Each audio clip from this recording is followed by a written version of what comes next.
नमस्कार दोस्तों, आध्यात्म चैनल में आप सभी का स्वागत है।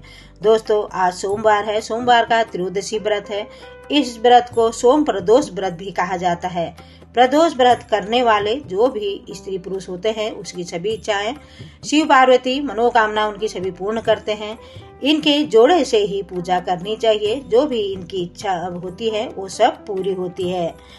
शिव भगवान सभी मनोकामनाओं को पूर्ण करने वाले होते हैं। जो भी इस व्रत को करने से शिव पार्वती प्रसन्न होते हैं। प्रातः स्नान आदि कर शुद्ध पवित्र को हो और शिव पार्वती का ध्यान करके पूजन करें, अर्घ्य दें। ओम नमः शिवाय करके 108 बार जाप करें। फिर इनकी स्तुति करते हुए, हे प्रभु, मैं इस दुख सागर से गोते खाता हुआ ऋण भार से दबा ग्रस्त दास दशा से ग्रसित हूँ। हे दयालु, मेरी रक्षा कीजिए। सौनकादि ऋषि बोले कि हे पूज्यवर महंते, आपने यह व्रत संपूर्ण कामनाओं के लिए बताया है। अब कृपा करके यह बताने का कष्ट करें कि यह व्रत किसने किया और इसका फल क्या पाया था। तब सूत जी बताते हैं कि एक नगर में एक ब्राह्मणी रहती थी। उसके पति का स्वर्गवास हो गया था। कोई भी धीर धैर्य न था।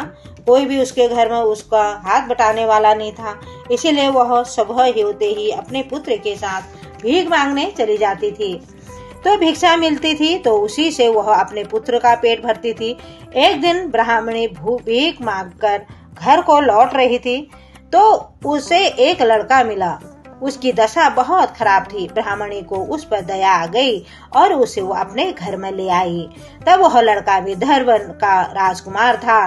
पड़ोसी राजा ने उसके पिता के आक्रमण करके उसके राज्य का पर कब्जा कर लिया था।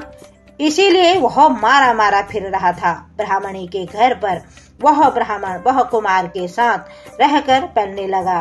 एक दिन ब्राह्मण कुमार और राजकुमार खेल रहे थे। उन्हें वहां गंधर्व कन्याओं ने देख लिया। वे राजकुमार पर मोहित हो गई और ब्राह्मण कुमार तो घर लौट आया, लेकिन राजकुमार अंशुमती नामक गंधर्व कन्या से बात करता रह गया। दूसरे दिन अंशुमती अपने माता पिता राजकुमार से मिलाने के लिए आई।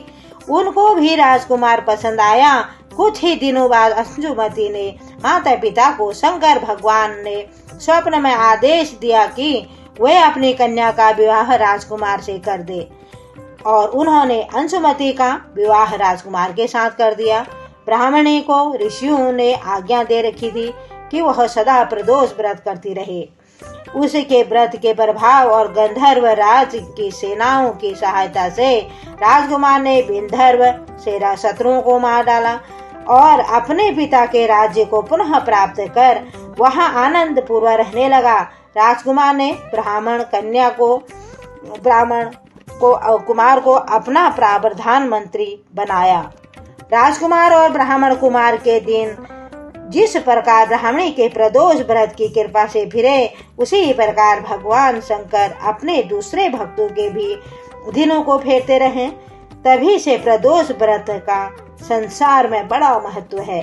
सौनक ऋषि सूत जी बोलते हैं कि कृपा करके अब आप मंगल प्रदोष की कथा का वर्णन कीजिए।